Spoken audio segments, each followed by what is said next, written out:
Sir rupee ಬೀಳ್ತಾ ಇರೋದ್ರ ಬಗ್ಗೆ ಅದು ರುಪಿ ಬೀಳ್ತಾ ಇರೋದಲ್ರಪ್ಪ, ಡಾಲರು ಸ್ಟ್ರಾಂಗ್ ಆಗ್ತಾ ಇರೋದು. ಮತ್ತೆ ಡಾಲರ್ ಸ್ಟ್ರಾಂಗ್ ಆಗೋದ್ರಲ್ಲೂ ಒಂದ್ ಅರ್ಥ ಇದೆ.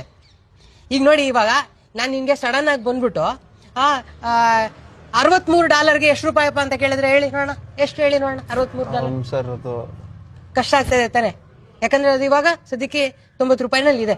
ಅದೇ ನಾವು ಅದನ್ನ $100 ಮಾಡ್ಬಿಟ್ರೆ $63 ಎಷ್ಟು? 6300. ನೋಡಿ ಎಷ್ಟು ಈಸಿ ಅಲ್ವಾ ಕ್ಯಾಲ್ಕುಲೇಟ್ ಮಾಡೋದಕ್ಕೆ.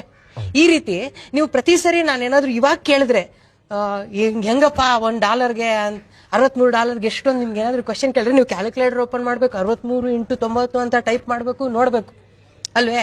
ಹತ್ತತ್ರ ಒಂದು 30 ಸೆಕೆಂಡ್ ಆಗುತ್ತಲ್ವೇ, ಎಷ್ಟು ಟೈಮ್ ವೇಸ್ಟ್. ಇದೇ ತರ ಕೋಟ್ಯಾಂತರ ಜನ ಮಾಡ್ತಾರೆ, ಕೋಟ್ಯಾಂತರ ಜನರದು 30 ಸೆಕೆಂಡ್ ವೇಸ್ಟ್ ಆಗುತ್ತೆ. ಅದನ್ನೇ $100 ಮಾಡ್ಬಿಟ್ರೆ ಟಕ್ಕಂತ ಹೇಳ್ಬಿಡ್ಬೋದು. ಎಷ್ಟು ಜನರದ್ದು ನಾವು ಟೈಮ್ ಸೇವ್ ಮಾಡ್ತಾ ಇದೀವಿ. ಅದರಿಂದ ಆ ಟೈಮ್ನ ತಗೊಂಡು ಅವರು ಎಜುಕೇಶನ್ಗೆ, ಬಿಸ್ನೆಸ್ಗೆ ಯೂಸ್ ಮಾಡಿ ಡೆವಲಪ್ ಆಗ್ಬೋದು. ಸರ್ ಅದನ್ನೇ ನಾವು $10 ಮಾಡ್ಬೋದಾಗಿತ್ತಲ್ಲ ಸರ್, 100 ಏನಕ್ಕೆ ಮಾಡಿದ್ದು? ಏಯ್ ಲಂಬು, ನನ್ನೇ ಸಿಕ್ಕಾಸಾಕ್ ನೋಡ್ತೀಯಾ? ಏಯ್, ಜೀವನದ ಸತ್ಯನ ಇಷ್ಟು ಸಿಂಪಲ್ ಆಗಿ ಎಕ್ಸ್ಪ್ಲೈನ್ ಮಾಡಿದ್ದಕ್ಕೆ ನಮ್ಮ ಫೈನಾನ್ಸ್ ಮಿನಿಸ್ಟರ್ ಮಲ್ಲಣ್ಣ ಅವರಿಗೆ ಅಭಿನಂದನೆಗಳು. ನಿಮಗೆ ನಮ್ಮ ಬಂಧನ ನ್ಯೂಸ್ ಕಡೆಯಿಂದ ಸಲಾಂ, ಧನ್ಯವಾದಗಳು. ಶುಭರಾತ್ರಿ.